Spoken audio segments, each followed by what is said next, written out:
এত বড় মাছের পেটি দেখে আপনি অবাক হয়ে যাবেন। আর রান্না হলে স্বাদ হবে অসাধারণ। রান্নার পূর্বে মাছের পেটিটা খুব ভালো করে ধুয়ে পরিষ্কার করে নিয়েছি। আর যেগুলো ময়লা অংশ সেগুলো তো আমি ফেলেই দিয়েছি, সব থেকে ভালো অংশগুলো রেখে দিয়েছি। মাছের পেটি খেতে যে এত টেস্টি সেটা হয়তো অনেকেই জানে না। আর যারা জানে না তারা এই ভিডিও দেখে অবশ্যই একবার হলেও ট্রাই করে দেখবেন, কত টেস্টি। মুখরোচক খাবার যদি একবার হলেও খেয়ে দেখেন তাহলে বুঝবেন মাছের পেটি যে কত টেস্টিফুল মাছের পেটি রান্না করার জন্য প্রথমে আস্ত একটা মাছের পিস আমি তেলে ভাজা ভাজা করে নেব কিছু লবণ আর হলুদ ছিটে দিয়ে। এই মাছ ভাজা দেওয়ার পরিমাণে তার কারণে হচ্ছে মাছের পেটির ভাজাটা আরো টেস্টিফুল হবে, জানেন কি? হয়তো বা অনেকেই জানেন না, আর না জানলে অবশ্যই এই ভিডিওটা দেখে নেবেন, না দেখলে মিস করবেন বড় ধরনের মাছের পেটি খাওয়া যায় না। আর যেগুলো মাছের পেটি খাওয়া যায় সেগুলো ঠিক এইভাবে ভালো করে পরিষ্কার করে তারপর রাঁধতে হয়। যেগুলো খাওয়ার উপযুক্ত সেগুলো আপনি দেখবেন থলথলে একবারে চর্বিতে ভরা, আর কিছুটা কোনো ময়লা নেই, পরিষ্কার ঝকঝকে, সেগুলো নেবেন। কেরি ধারণা মাছের পেটি খাওয়া যায় না, মাছের পেটি ফেলে দিতে হয়, এই ধারণা একেবারেই ভুল। এটা আমার উল্টে পাল্টে ভাজা ভাজা হয়ে গেছে। এখন আমি আমার কুচি করে রাখা পেঁয়াজগুলো কড়াইয়ের মধ্যে তেলের মধ্যে ছেড়ে দেব। যেহেতু মাছের পেটির সাইজে অনেকটাই বড় ছিল সেই কারণে পেঁয়াজগুলো আমি অনেকগুলো কুচি কুচি করে কেটেছি। তার সাথে ঝাল ঝাল করার জন্য কাঁচা মরিচগুলো নিয়েছি। মাছের পেটি খেতে হলে সব ধরনের মশলা তো ব্যবহার করার প্রয়োজন নেই, একটু হালকা জিরা, আদা, রসুন বাটা এই ধরনের মশলা ব্যবহার করলেই চলে।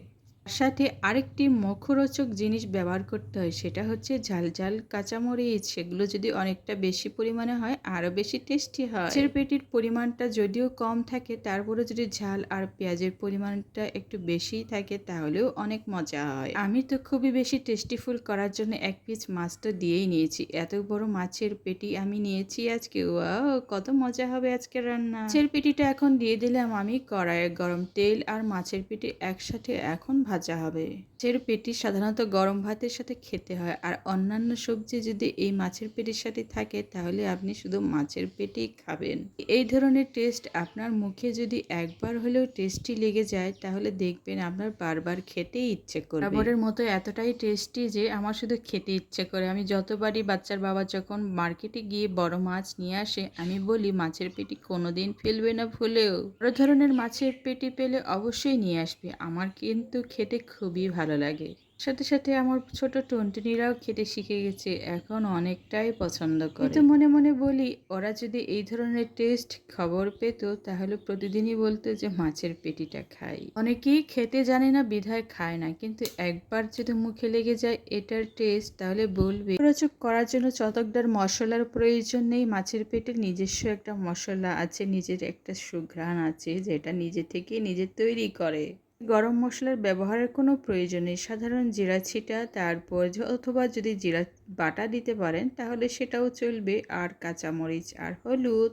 সামান্য পরিমাণ তেল দিয়ে ভাজা চলে যায়, কিন্তু পেঁয়াজটা ভাজতে গেলে একটু তেলের প্রয়োজন হয়, আর কাঁচামরিচটা ভাজতেও একটু প্রয়োজন হয়, ওইটুকু তেল নিলেই চলে। গরম করার ভিতর ঠিক এইভাবে আমি ভাপে ধীরে ধীরে মাছটা ভেজে নিচ্ছিলাম, আর নিচের অংশে তো আমি বড় এক ধরনের পিস মাছও দিয়েছিলাম। এর দিকে আমি যে বড় ধরনের মাছের পিসটা দিয়েছি সেটা নিশ্চয়ই এতক্ষণ অনেকটাই সিদ্ধ হয়ে গেছে আর ভাজা ভাজা হয়ে গেছে। আমি ধীরে ধীরে ঠিক এইভাবে আজকে ভাজবো মাছের পেটি, ভালোভাবে যাতে সিদ্ধ হয় এই কারণে আমি একটা ঢাকনাটাও দিয়ে নিয়েছি। আর ঢাকনাতে দেওয়ার আসল কারণটা হচ্ছে সবকিছু যেন সুন্দরভাবে মোলায়েমভাবে সিদ্ধটা হয়। তো আমি আমার দুপুরের ভাত এটা দিয়ে লিখে নেব, আমার অন্য কিছু মাছ মাংসের আর কোনো প্রয়োজন নেই।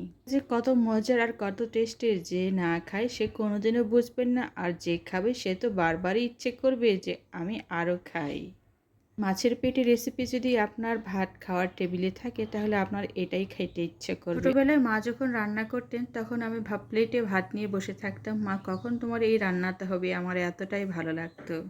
যাতে বেশি পরিমাণে পেঁয়াজ আর কাঁচা ঝালটা যদি দেওয়া যায় না আরও বেশি টেস্ট হয়। আর যাদের ঝালের পরিমাণ একটু কম খেতে ইচ্ছে করে তারা অবশ্যই ঝালের পরিমাণটা কমও দিতে পারেন।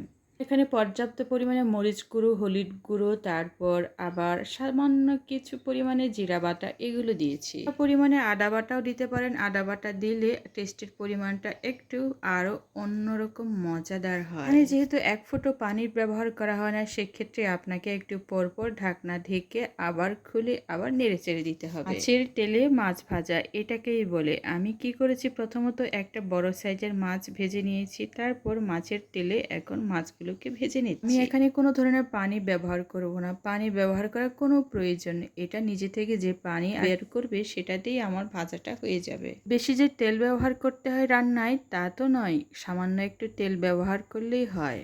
তবে একটু পরপর একটু সতর্কভাবে ঢাকনা দিয়ে আবার চামিচ দিয়ে নেড়েচেড়ে দিতে হবে। হচ্ছে এই রান্নার আসল রহস্য। কতটা ভালোবেসে আমি কত যত্ন সহকারে যে এই মাছের পেটি রান্না করছি তা শুধু আমিই জানি। কারণ কতদিন পর যে খেতে পারছি। বড় মাছ তো আর সবসময় খাওয়া হয় না, মাঝে মধ্যে খাই। আর সব ধরনের মাছের পেটি নেওয়াও যায় না। ধরনের মাছের পেটি নেওয়া যায় সেটা আমি বলি, সেটা হচ্ছে বিশাল বড় মাছ হতে হবে, আর ছোট মাছও হয়। আর ওই মাছের পেটিতে শুধু থাকবে চর্বি হয়ে যে ময়লাগুলো থাকে সেগুলো নিশ্চয়ই ফেলে দিতে হবে, ওগুলো খাওয়া যাবে না, অবশ্যই জেনে রাখবেন। চালাকার সাইজে যেখানে খাবার থলি থাকে সেখানে যদি ময়লা থাকে সেগুলো ফেলে দিতে হবে। সাদা রঙের বা স্কিন কালারের যে পেটি থাকবে ওগুলো শুধু নেওয়া যাবে। অনেকে হয়তো বুঝতেই পারবে না যে মাছের পেটি এই ধরনের ময়লা খায় কিনা, কিন্তু ময়লা খাওয়া যাবে না, ময়লা অবশ্যই ফেলে দিতে হবে। মাছের পেটি সবসময় রান্না করতে হয় লো মিডিয়াম আছে। গ্যাসের চুলায় যদি রান্না করেন তাহলে তো আপনার অবশ্যই খেয়াল থাকবে কি ধরনের মিডিয়াম ভলিউম দিতে হবে রান্নায়। যদি চুলার আঁচে রান্না করেন অবশ্যই অনেকটাই হালকা আঁচে রান্না করতে হবে। না দেওয়াতে এই রান্নাটা হবে খুবই ধীরে ধীরে এবং সময়টা নিয়ে। আমি আমার এই ভিডিওতে যে সময়টা অ্যাড করেছি ঠিক এই সময়টার মধ্যেই রান্না যথেষ্ট হয়ে যাবে। খেয়াল রাখতে হবে রান্নার সময় অবশ্যই ঢাকনা ব্যবহার করা খুবই জরুরি। ঢাকনা ব্যবহার করার ফলে মাছের পেটি, পেঁয়াজ আর কাঁচামরিচের ফ্লেভারটা সবসময় একসাথে অ্যাডজাস্ট হবে আর ভালো করে সিদ্ধও হবে।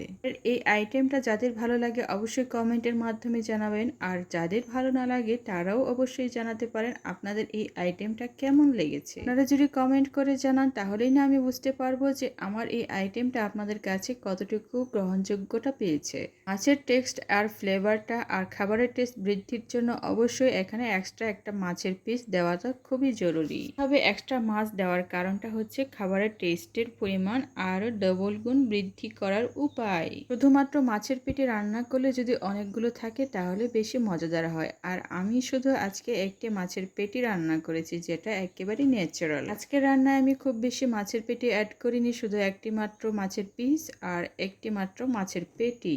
যারা আজ পর্যন্ত এইটা খায়নি তারা অবশ্যই একদিন হলেও খেয়ে দেখবেন। আমি জানি এইটার টেস্ট খুবই খুবই ভালো। কিন্তু অনেকভাবে রান্না করে, তবে আমার প্রিয় ভালো লাগা রেসিপিটা আপনাদের সাথে শেয়ার করতে পেরে আমার কিন্তু খুবই ভালো লাগছে। মজাদার মাছের পেটির রেসিপিটা আপনি লুফিয়ে নিতে পারেন আপনার গরম ভাতের সাথে।